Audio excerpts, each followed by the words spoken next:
আচ্ছা, এটা একদম 2019 সালের একটা ঘটনা। একদম নির্বাচনের পর আমি যদি ভুল না করে থাকি, এক সপ্তাহের মধ্যে একটা টক শোর একটা বক্তব্যকে নিয়ে আবার আলোচনা হচ্ছে।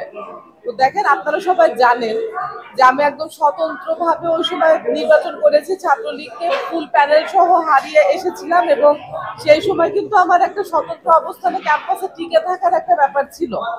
এবং আরো একটা ব্যাপার হচ্ছে, আমার শামসুন্নাহর হলের ছাত্রীরা এবং হলের উন্নয়ন কর্মকাণ্ডের জন্য সে কোনোভাবে টার্গেটেড না হয়, বাধাগ্রস্ত না হয়, সেজন্য একটি স্ট্র্যাটেজিক মানে অবস্থান আমাকে নিতে হয়েছিল। এবং আরেকটু আপনাদের সাথে উল্লেখ করে দেই, আমাদের শামসুন্নাহর হলে আবাসন সংকট দীর্ঘদিনের, এবং আমাদের তিনবার একনেকে অনুমোদন হওয়ার পরেও আমাদের একটি নতুন ভবন আমাদের হলে তৈরি করে দেওয়া হয়নি মেয়েদের জন্য।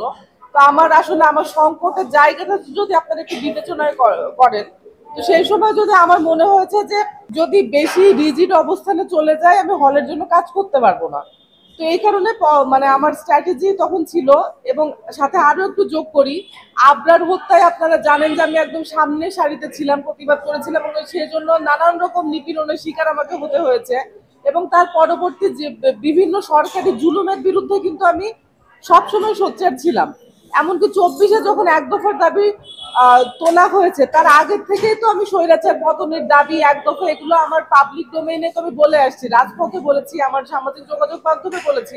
তো সেখান থেকেও আসলে আমার অবস্থানটা পরিষ্কার। তারপর আমি যদি এক বাক্যে বলি যে ছাত্রদের উপর খুনের নির্দেশদাতা এবং সাধারণ মানুষ খুনের যে নির্দেশদাতা, তার সর্বোচ্চ বিচার আমি চাই, এটি হচ্ছে আমার বর্তমান অবস্থান।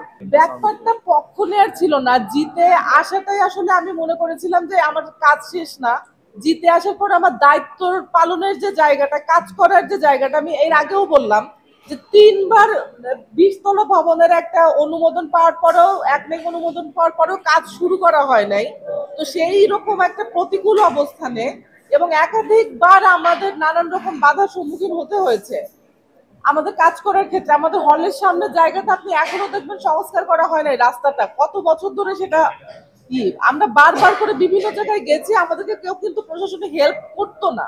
আমাদের অনেক প্রতিকূল অবস্থায় আমাদের কাজগুলো করতে হয়েছে। সেই কাজের জায়গাটা যাতে আরো বেশি বাধাগ্রস্ত না হয়, আমার শামসুন্নাহর হলের মেয়েরা যাতে ক্ষতিগ্রস্ত না হয়, সেই কারণে আসলে আমার ওই অবস্থানটা ছিল সেই সময়।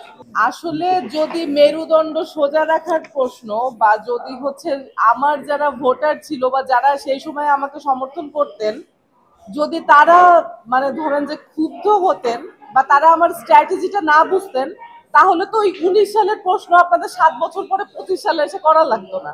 এবং স্পেসিফিক্যালি 25 সালে যেদিন আমি নির্বাচনের প্যানেল ঘোষণা দিলাম, তারপর পরেই মানে জিনিসটা আনা হতো না। আরেকটা ব্যাপার হচ্ছে, আমার অ্যাক্টিভিজম আপনি দেখেন না, আমার অ্যাক্টিভিজমের কোন জায়গাটায় আমি আসলে আপোষ করেছি, বা আমার এই আপোষহীনতার জন্যই তো আমি আজকে আপনাদের সামনে এসে কথা বলছি। তো আসলে ধরেন যে আমি মেরুদণ্ড সোজা রেখেছি কিনা বা আমি প্রতিবাদ করেছি কিনা, সবকিছু পাবলিক ডোমেইনে আছে। তারপরও যদি আমার কাছে ব্যক্তিগতভাবে প্রশ্ন করা হয়, আমি বলবো যে আমি আপোষ করিনি। স্ট্র্যাটেজি আমি নিয়েছি, সেটা বৃহত্তর আমার হলের মেয়েদের নিরাপত্তার স্বার্থে নিয়েছি, সেখানে আমার ব্যক্তিগত গেইনের কিছু ছিল না। সেই চাহিদা বলতে, আপনারা মেয়েদের হলগুলো যদি সার্ভে করেন, সবচেয়ে বেশি হল সংসদে যে মানে যদি 2টা হল আপনি বলেন যে এই 2টা হল সবচেয়ে বেশি কাজ করতে পেরেছে হল সংসদ থেকে, তার মধ্যে শামসুন্নাহর হলকে আপনার ধরতেই হবে। এবং এটা আমাদের সফলতা, আলহামদুলিল্লাহ।